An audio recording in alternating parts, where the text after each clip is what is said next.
primer año que hacemos esta clase, pero al momento de hacer esta clase tengo que hacer algunas reflexiones. La primera reflexión es que el parto forceps es un parto, es una indicación de especialista. Un médico general no está capacitado para realizar un parto quirúrgico vaginal.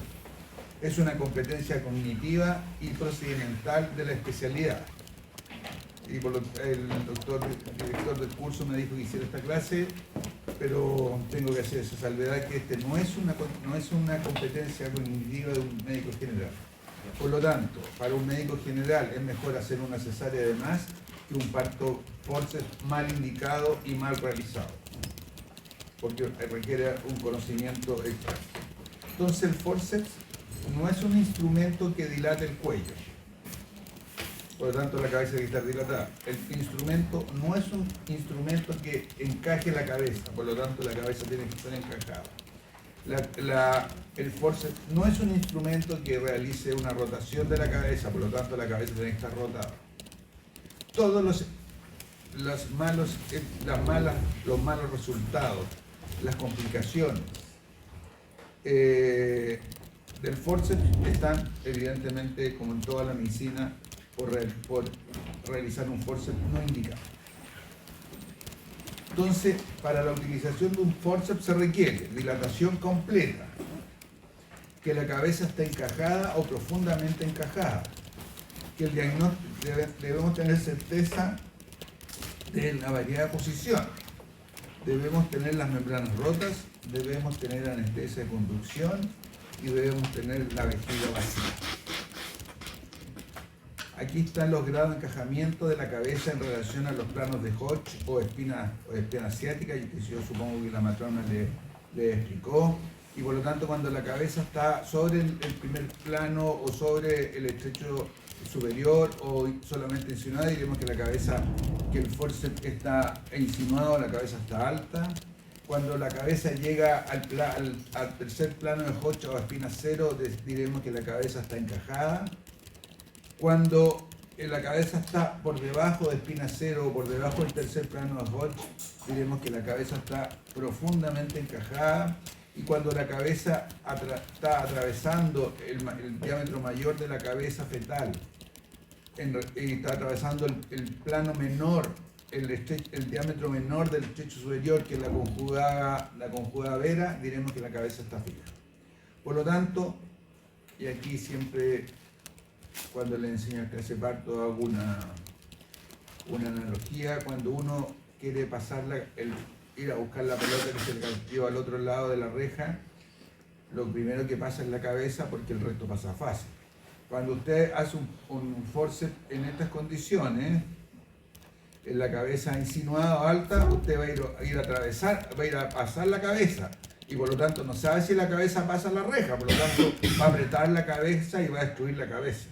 Cuando la cabeza está insinuada, todavía el diámetro de la cabeza, por lo tanto, en estas condiciones, como está el Cruz Roja, está absolutamente contraindicado un forceps, porque la cabeza, que es el plano mayor del feto, que el diámetro de la cabeza, no ha atravesado el diámetro menor de la pelvis, que es la conjugada vera.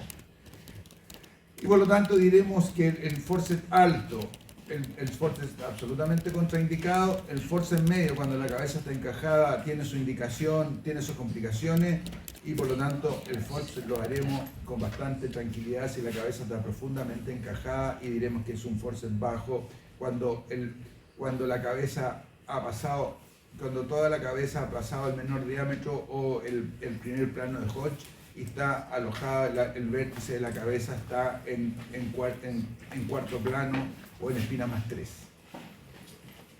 Yo supongo que este lenguaje lo tienen claro. Espina más 3, espina tercer plano de Hodge, primer plano de Hodge, sí, perfecto. El forceps consta de dos ramas, que tiene una rama izquierda que se toma con la mano izquierda, y se llama izquierda porque se coloca en la hemipelvis derecha. Tiene una rama derecha que se toma con la mano derecha y se coloca en la hemipelvis izquierda. Tiene una tenaza que se aplica, que debe estar aplicada en ambos malares, por eso es tan importante la variedad de posición. No debe estar alojada en el ojo, en la nariz, en la cara. Hay los tipos de forceps que se utilizan más en Chile, el forceps Kinan que la tracción está en directa relación con la longitud, con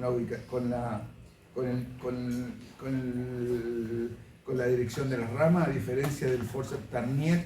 El forceps Tarnier es un forceps que se utiliza mucho en Francia, que tiene un instrumento que fija, pero además tiene un instrumento tractor que debe seguir la curva de Carus. Yo supongo que le explicaron lo que era la curva de Carus.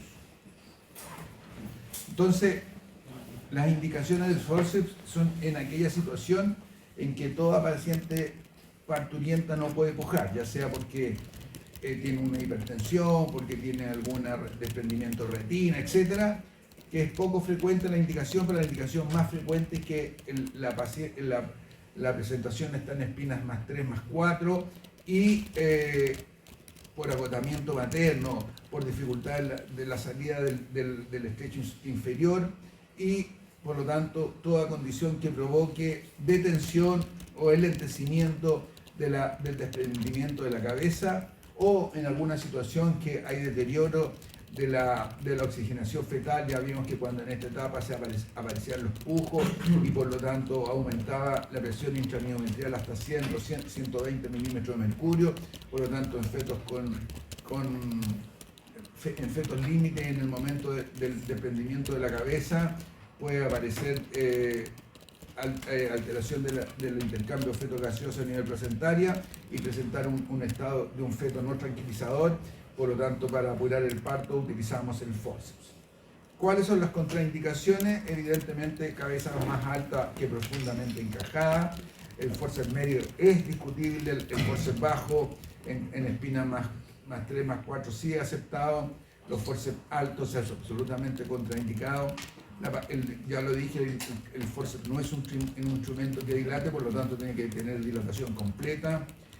Como es necesario saber cuál es la posición en el espacio de la cabeza, es necesario tener claro la variedad de posición para no colocar una rama en un ojo en que le puede reventar el ojo, no le puede colocar la mano en la cara, que le puede dañar los labios, la nariz, etc. Por lo tanto es necesario tener súper claro la variedad de posición. No puede haber desproporción cefalopelviana, no puede estar distosia de posición en la presentación debe estar en occipito púbica y por lo tanto el forceps no es un instrumento que rote la presentación. Si usted no logra rotar la presentación y llevarla a occipito púbica con la mano, es mejor que le haga una cesárea antes que le haga un forceps. No puede tener presentación de vértice de frente, ya vimos que el diámetro occipito-mentoniano era 13,5 y por lo tanto prácticamente el parto el parto vaginal en presentación de vértice está absolutamente contraindicado y un operador no capacitado. Por eso que les dije que esta competencia no es para médico general, no está incluida las competencias necesarias de una COM. Por lo tanto, para aplicar un forceps debemos tener que la vejiga esté vacía, por lo tanto siempre antes de aplicar un forceps va a haber que vaciar la vejiga con una sonda de Newton. Tenemos que tener certeza en la válida posición, tenemos que tener la cabeza profundamente encajada, tenemos que tener la membrana rota, tiene la paciente que tener anestesia de conducción, se aplica primero la rama izquierda, después se aplica la rama derecha, se comprueba que la toma esté bien, se juntan ambas ramas y cuando la paciente tiene contracción se hace pujar y se tracciona el forceps conjuntamente con la contracción. Cuando la cabeza está coronando se puede extraer las ramas y puede hacer o no episiotomía, lo ideal es hacer una episiotomía y después que usted ha realizado el forceps debe revisar el canal del parto porque evidentemente usted está aplicando un instrumento de fierro y la causa y las complicaciones más frecuentes del forceps son los desgarros del cuello, los desgarros del canal vaginal, sobre todo a nivel de la espina ciática, y hematomas a nivel de los vasos pudendos a nivel de la espina ciática. Por lo tanto, las complicaciones fetales y maternas son infinitas, fundamentalmente traumáticas, lesión de la cabeza fetal, fractura de parietales, fractura de base de cráneo, lesiones de cara, lesiones de ojo, etcétera, fracturas de los brazos y materna, evidentemente lesiones traumáticas del canal del parto. desgarro del cuello, sobre todo en las comisuras, cuando pasan las ramas a nivel de las espinas ciáticas prominentes, lesiona los vasos pudendos, y si no se rompe la mucosa vaginal, se produce un gran hematoma de los vasos pudendos, y se puede desgarrar la vagina, y las grandes complicaciones del forceps son las hematomas, los desgarros y trauma de la mano. Quiero insistirle nuevamente en la primera diapositiva que puse. Si yo fuera médico general y me viene enfrentado a una situación, es mejor una cesárea de más que un forceps mal indicado o mal realizado, porque las complicaciones de una cesárea, como usted tiene un campo operatorio, las puede solucionar.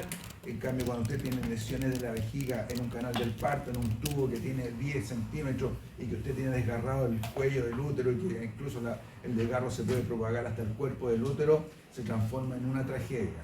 Y además que puede a veces provocar un estallido vaginal en que la vagina está absolutamente desgarrada, lesionada, desepitilizada, y sangra en napa de todos los puntos. Por lo tanto, nuevamente, yo insisto, esta es la primera vez que hacemos esta clase. Creo que no es una competencia del médico general, pero tiene que tener algún conocimiento. El otro parto quirúrgico vaginal que necesita conocer o saber es el vacuum. Aquí lo que se aplica es una ventosa en la cabeza del feto, se hace vacío, esta ventosa se aplica en la cabeza, y lo que hace es ayudar con la contracción, ayudar a traccionar para la salida del feto. Por lo tanto, es una ventosa que se adhiere a la cabeza fetal mediante un vacío para proceder solamente a la extracción. Nuevamente, el vacuum no es un instrumento que dilate, no es un instrumento que rote, no es un instrumento que descienda y que encaje en la cabeza, es solamente un instrumento que provoca extracción de la cabeza fetal. Desde ese punto de vista, las indicaciones del vacuum son las mismas que el forceps. Las contraindicaciones son igual que el forceps: ausencia de dilatación incompleta, y si el feto tiene lesión del cuero cabelludo, usted no puede aplicar el vacuum.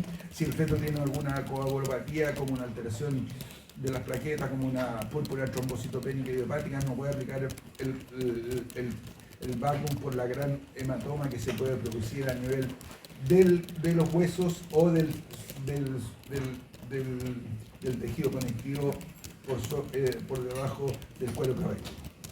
Entonces, las complicaciones fetales van a ser desgarro y lesiones de la cabeza fetal, cefalohematomas, que es un hematoma de ambos,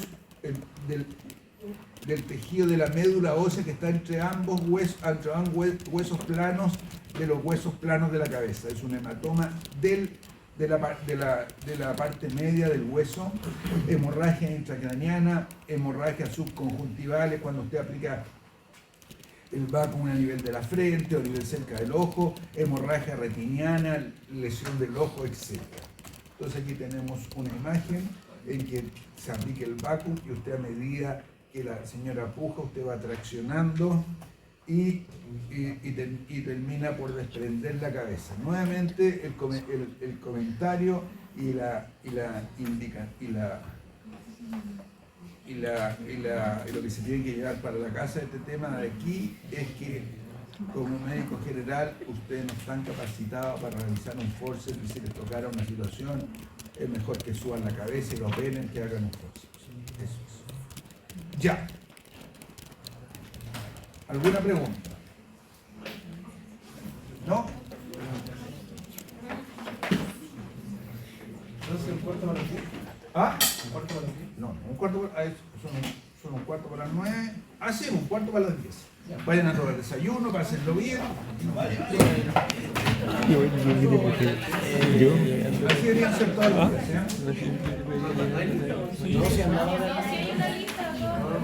La lista me la pasan después, por favor. Allá te se veía. No sabía. Y yo cuando fui